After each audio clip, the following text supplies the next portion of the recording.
Hi everyone, welcome to my channel. This is my first video and I'm gonna show you how memory scanning works using a simple game as an example.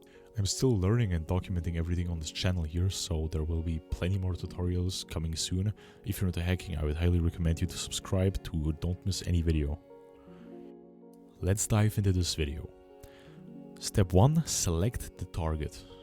For today's tutorial, we're going to explore memory hacking using a game called The Battle of Wesnoth, or simply Wesnoth.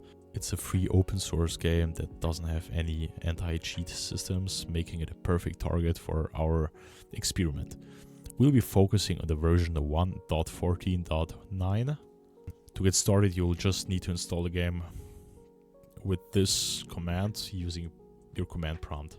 Once the installation is complete, open Wesnoth and confirm that the game runs fine.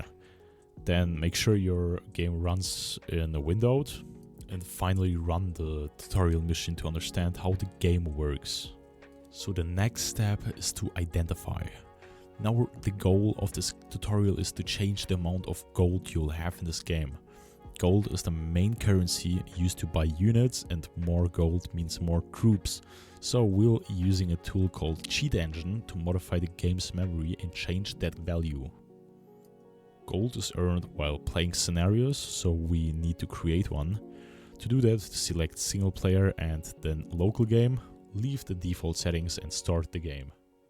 So the next step is to understand how the Battle of Wesnoth is storing your gold. Your gold is stored in a variable that the game references to track how much you have. Our task is to locate where the variable in the memory is stored and change its value. So we'll scan the memory and locate the variable which is stored in a specific spot. Let's find the memory holding our gold value.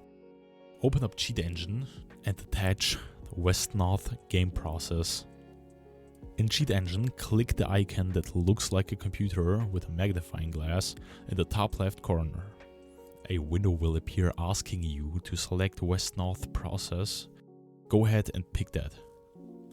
So memory scans work in many different ways, but in our case, we're looking for a specific value that we're gonna insert into this field. So in our case, we want to scan for 75 because we have 75 gold.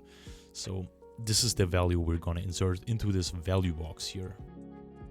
As soon as we did this, let's click New Scan. You'll see thousands of results. This is completely normal since it shows us memory with the same value we're looking for. And as you can imagine, many addresses have the same value stored. So we'll need to kind of narrow it down by looking for a decreased value. So let's go back into the game and recruit some troops which cost money. As soon as you recruited the troops, let's go back to Cheat Engine and insert the new gold value you have left. Then click Next Scan.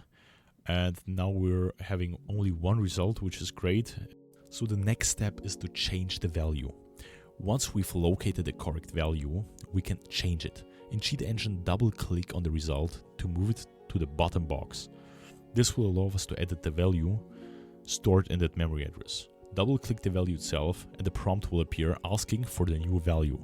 Let's set the value to something high, like 100,000 or 10,000, I don't know. If you want to confirm the cheat worked, go back to the game and try recruiting a bunch of units. If you can recruit them without running out of gold, then your hack has been successful. And that's it for today, guys. We've successfully scanned and changed our gold in Battle of Wesnoth using Cheat Engine. In the next video, we'll focus on reversing the code so we can spawn troops on every field and not only on specific fields. So stay tuned and subscribe.